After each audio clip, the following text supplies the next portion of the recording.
pagi, Miss Dancer sekalian, Ibu Bapak di rumah, serta seluruh siswa SMA Kristen Terang Bangsa. Mari kita laksanakan devotion pagi ini. Kita naikkan satu lagu, Tiada Ternilai. Sebelum itu mari kita berdoa. Di dalam nama Tuhan Yesus Kristus, terima kasih Tuhan, kami mengucap syukur untuk semua kebaikan-Mu. Bapa, biar penyertaan-Mu yang terus melingkupi setiap kami. Persiapkan kami Tuhan pagi ini dalam nama Yesus. Ya Tuhan. Di hatimu terukir namaku, di matamu terlukis wajahku, bukan karena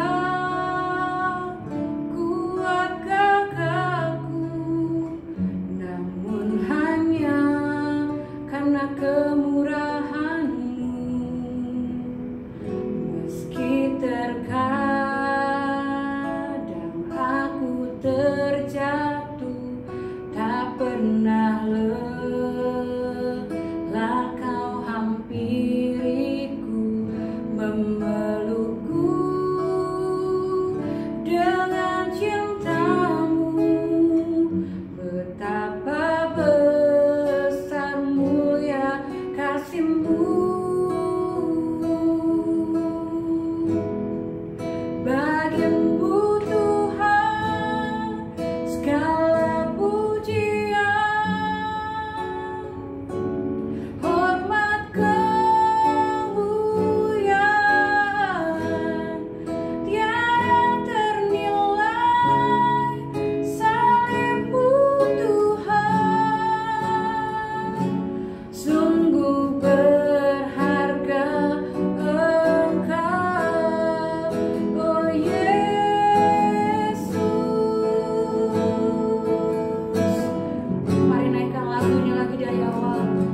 Segenap hati, haleluya. Di hatimu terukir namaku, di matamu terlukis wajahku, bukan karena kuat gagahku, karena kemurahan-Mu.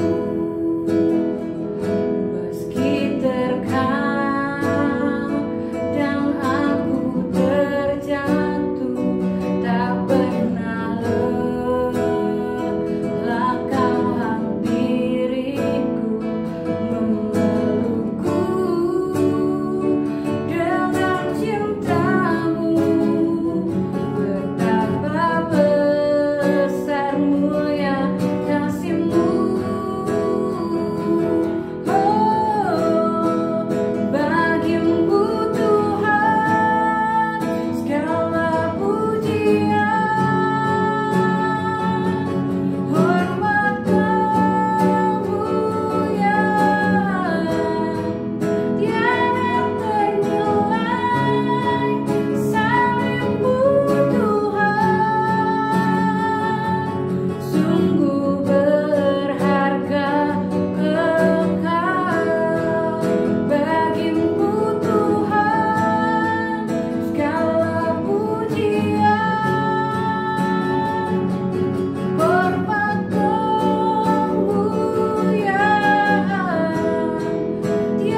kebaikan-Mu, biar kasih-Mu yang tiada ternilai, biar pengorbanan-Mu yang tiada terukur. Terus Tuhan, Kau buat kami sadar, biar kami tahu Tuhan bahwa hidup kami bukan milik kami, tapi Kamu serahkan hidup kami ke dalam kuasa-Mu.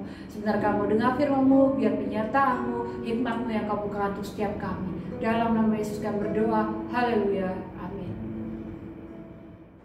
Shalom, selamat pagi anak-anak. Jumpa lagi dengan Soiki ya di devotion kali ini. Soiki akan membagikan kebenaran firman Tuhan bagi kita semua pagi hari ini. Soiki percaya kalian sedang serius ya untuk mendengarkan firman Tuhan, mulai dari pujian sampai dengan kebenaran firman Tuhan selesai. Soiki juga yakin kalian dalam keadaan sehat karena kita semua dalam proteksinya Tuhan ya. Hari ini kita mau belajar langsung saja dari Matius pasal 16 ayat 24 ya. Soalnya beri tema dari Matius 16 ayat 24 ini adalah layak menerima janji-janji Tuhan ya. Soalnya akan bacakan ayatnya dalam terjemahan TIMK atau terjemahan Indonesia masa kini, mungkin agak lebih sederhana, tapi intinya sama sih seperti yang ada di TB gitu ya. Ini Soalnya bacain teksnya seperti ini. Lalu Yesus berkata kepada murid-muridnya atau pengikut-pengikutnya, setiap orang yang mau mengikut aku harus melupakan kepentingannya sendiri. Kemudian yang kedua adalah memikul salibnya dan terus mengikut aku. Jadi orang yang layak menerima janji-janji Tuhan atau menikmati janji-janji Tuhan adalah orang yang memenuhi kebutuhan rohaninya terlebih dahulu. Gitu ya. Jadi untuk membahas ayat ini kita akan membuat sebuah pertanyaan. Soalnya udah siapkan pertanyaannya. Siapakah yang layak menerima janji-janji Tuhan? Ya. Siapa sih yang layak menerima janji-janji Tuhan? Gitu ya. Kalau kita perhatikan di kehidupan kita sehari-hari, mungkin banyak sekali orang yang bercerita ya, menikmati janji Tuhan itu, misalkan orang selalu bercerita selalu soal uang, selalu soal harta, selalu soal tahta, selalu soal harta benda yang mungkin mahal gitu ya. Itu semua nggak salah sih sebenarnya. Kadang-kadang Tuhan juga memberkati kita dengan hal-hal yang demikian. Tapi yang lebih esensi adalah kita harus memperhatikan rohani kita, supaya ketika kita mendapatkan berkat-berkat seperti itu, kita menikmatinya dengan cara yang benar. Seperti itu. Jadi siapakah yang layak menerima janji-janji Tuhan?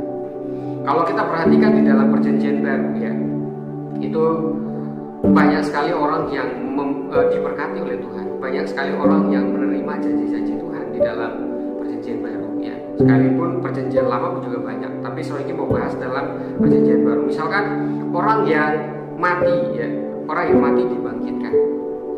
Misalkan Tuhan memberi makan 5.000 orang ya, luar biasa.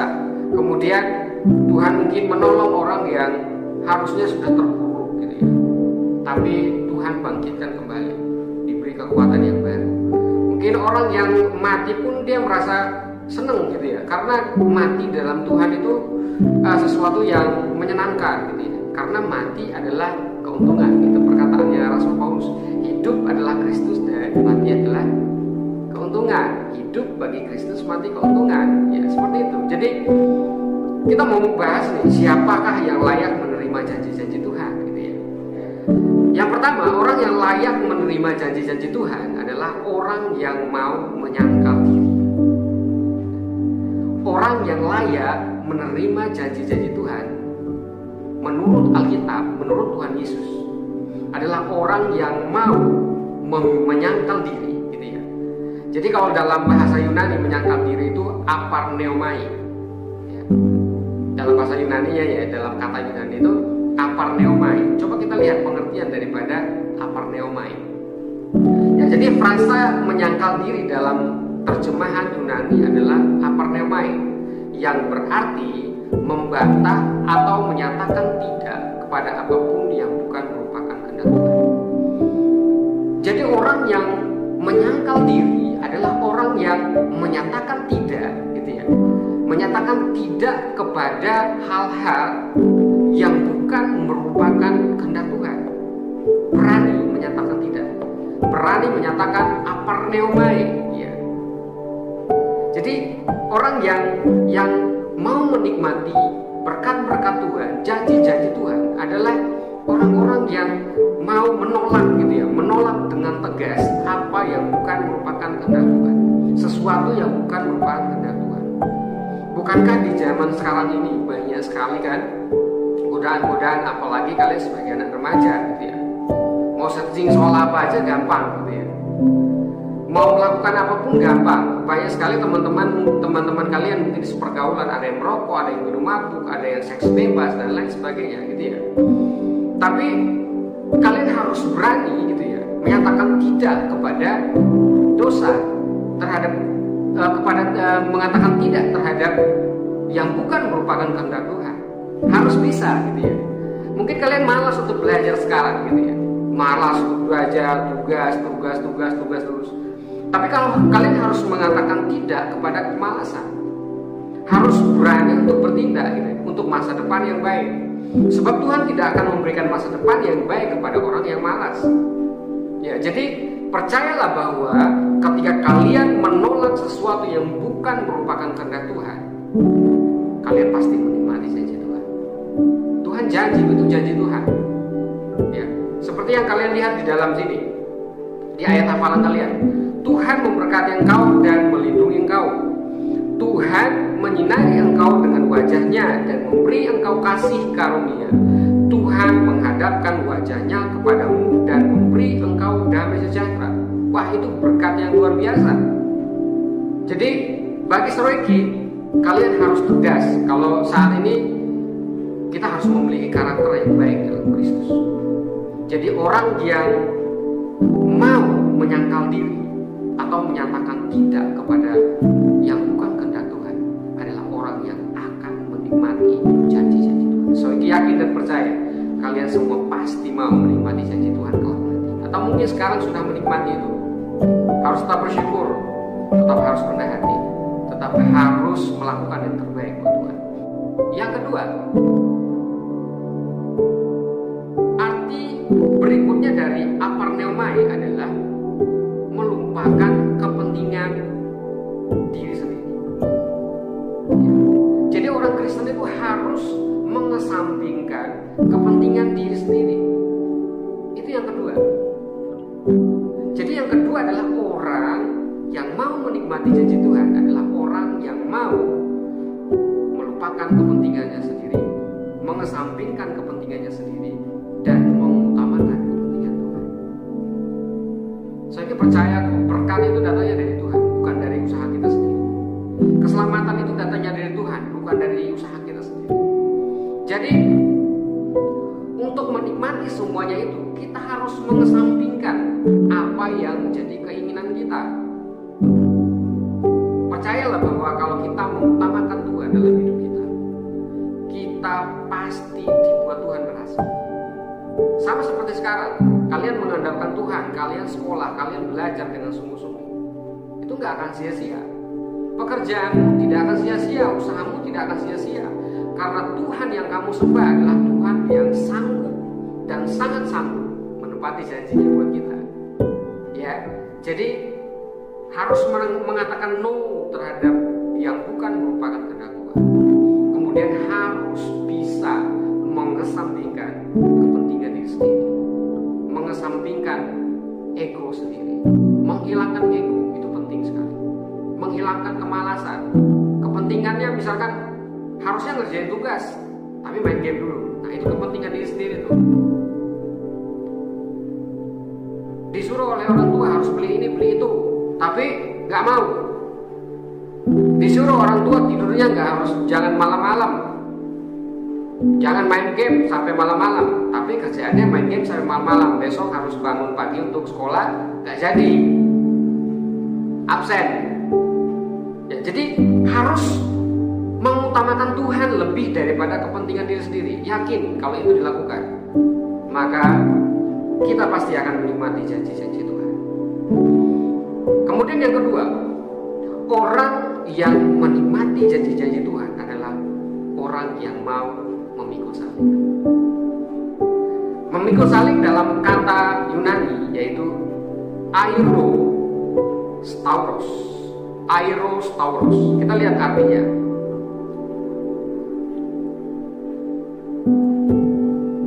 Dalam kata Yunani, memikul itu aero, ya. Aero itu artinya menantang, mengangkat, mengambil, ya. Jadi itu arti daripada memikul atau aero. Kemudian salib itu stauros, ya, yang artinya mengabdikan diri kepada pergumulan dan penderitaan. Tuhan Yesus pada saat itu ingin memberikan pengertian baru kepada murid-muridnya, karena mereka merasa bahwa mengikuti Tuhan itu gampang. Tapi Tuhan berkata bahwa mengikut Tuhan itu tidak mudah. Ikut saya itu tidak mudah.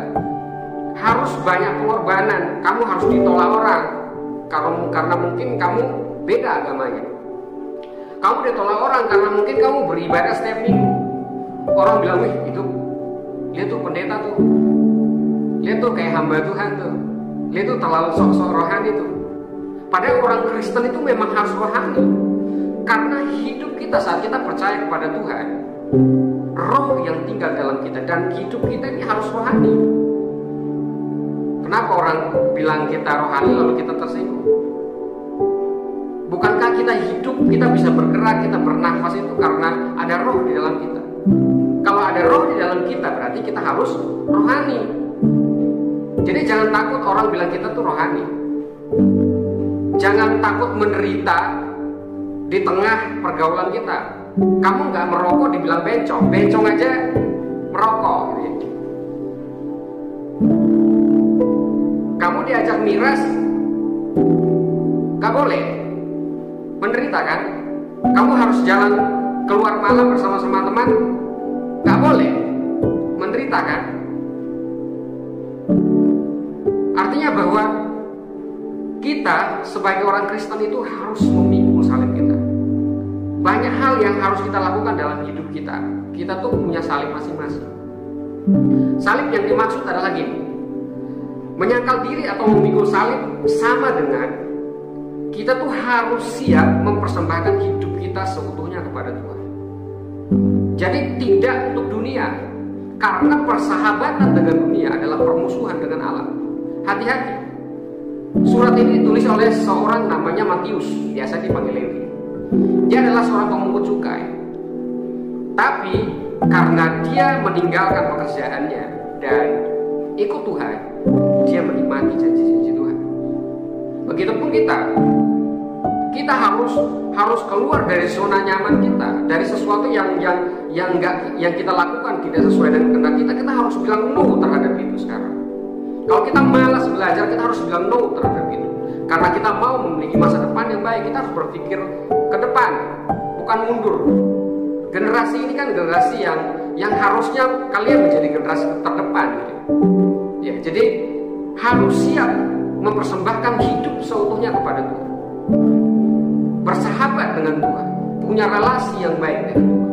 Kemudian menyangkal diri atau memikul salib sama dengan rela menyingkirkan keinginan bila tidak sesuai dengan kehendaknya. Singkirkan itu yang tidak sesuai kehendak Tuhan. Singkirkan itu yang tidak sesuai dengan yang Tuhan mau, yang Tuhan gak suka. Ya, jadi singkirkan semuanya. Hati-hati, karena kita adalah orang-orang yang harusnya menikmati janji-janji Tuhan. Janji hidup dilihat orang sebagai orang-orang yang mengasihi Tuhan. Hidup menjadi berkat, hidup menjadi dampak bagi orang lain. Ya, kita dikenal seperti itu. Jangan merusak nama Tuhan dengan hidup kita yang aut-autan. Ya, jadi mari kita sama-sama belajar. Soiki juga belajar. Soiki ngomong ini bukan berarti lebih baik dari kalian. Kita sedang sama-sama belajar untuk memberikan hidup seutuhnya kepada Tuhan. Rela menyingkirkan keinginan bila tidak sesuai dengan keinginan Tuhan. Keinginanmu kalau nggak sesuai keinginan Tuhan, itu disingkirkan.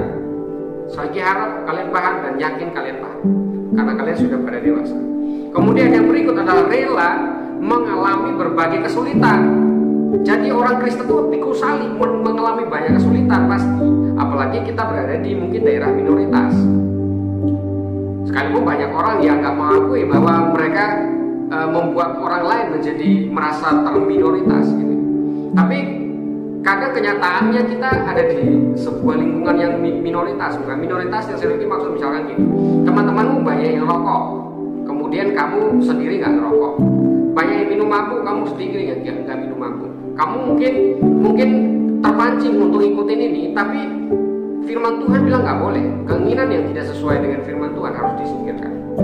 Kemudian pasti kita menderita kan, dibully, diomongin ini itu, ya banyak hal gitu. Jadi mari kita sama-sama belajar untuk taati Tuhan dan kita benar-benar menikmati janji-janji Tuhan dan firman kita. Yang terakhir, orang yang menikmati janji-janji Tuhan adalah orang yang terus-menerus mengikuti Yesus. Terus-menerus. Jadi dalam pembacaan kita tadi ya, yang ketiga adalah di ayat ini adalah terus-menerus atau terus mengikuti kehendak Tuhan. Itu berbicara soal komitmen. Jadi kalau dalam bahasa Yunani, terus mengikuti Yesus itu artinya akolotheito. Ya. Akolotheito. Ya, jadi mengikut di sini menggunakan masa kini ya, present tense. Berbeda dengan menyangkal diri dan memikul salib yang menggunakan aorist. Ya, jadi kata akolotheito itu artinya menapakkan kaki pada bekas tapak kaki Tuhan. Wah, itu keren sekali. Keren sekali. Jadi kalau kita mengikuti Tuhan itu seperti gini. Seperti kita tuh Tuhan melangkah nih di depan kita. Kemudian kita menapakkan kaki kita pada bekas kaki Tuhan. Jadi kalau Tuhan lurus ya kita lurus. Jadi kalau Tuhan mengajarkan kita untuk lurus, ya kita juga lurus. Kalau Tuhan ajarkan kita untuk setia, kita setia. Tuhan ajarkan kita untuk kita tidak curang, kita nggak curang. Tuhan ajarkan kita untuk kita tidak malas, kita tidak malas. Ya gitu ya. Jadi akolotheito artinya menapakkan kaki pada bekas tapak kaki Tuhan. Artinya mengikuti tapak kaki Tuhan. Itu keren sekali. Ya, jadi mari kita sama-sama belajar untuk terus mengikuti Tuhan. Menapakkan kaki kita pada bekas kaki Tuhan. Artinya terus ikut Tuhan. Tuhan lurus ya kita lurus, ngajari lurus ya kita lurus. Karena ngajari setia ya kita setia. Ya, seperti itu. Yang pertama. Kemudian mengikut Tuhan juga bukan sekedar komitmen yang dilakukan sekali saja, ya. Namun dilakukan seumur hidup. Jadi mengikuti Tuhan itu harus seumur hidup.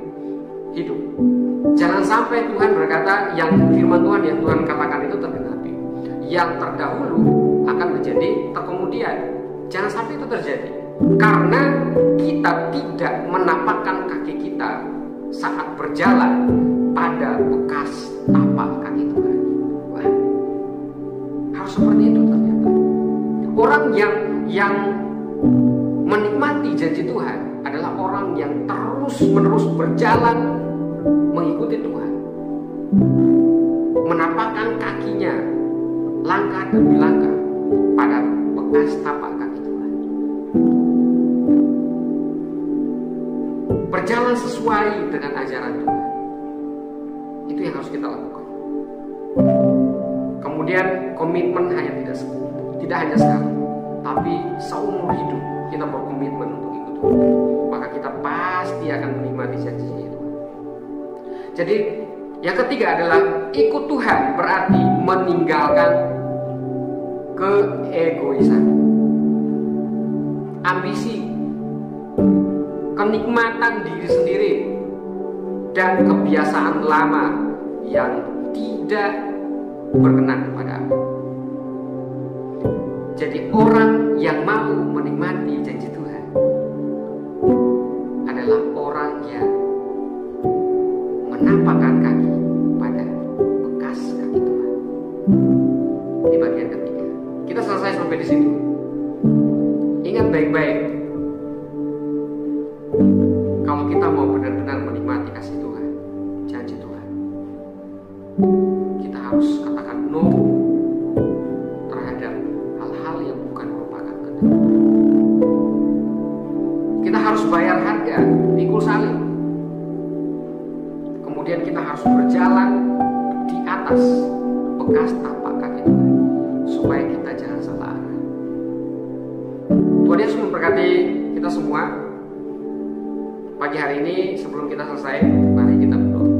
Terima kasih Tuhan, kami bersyukur pagi hari ini Tuhan kami belajar tentang firman-Mu yang mengajarkan kami untuk bagaimana caranya untuk kami dapat menikmati janji-janji Tuhan yang sudah Tuhan sediakan bagi kami. Terima kasih banyak Tuhan, anak-anak kami akan mengikuti pembelajaran. Tuhan tolong, Tuhan beri hikmat, dan kami percaya Tuhan Yesus saat mereka rajin untuk mengerjakan tugas-tugasnya sebagai peserta didik, semuanya tidak akan sia-sia, sebab janji-Mu akan tergenapi dalam hidup mereka, yaitu janji masa depan yang penuh dengan harapan. Terima kasih Tuhan, hanya di dalam nama Tuhan Yesus Kristus kami berdoa dan mengucap syukur. Haleluya. Amin. Oke, terima kasih semuanya. God bless you.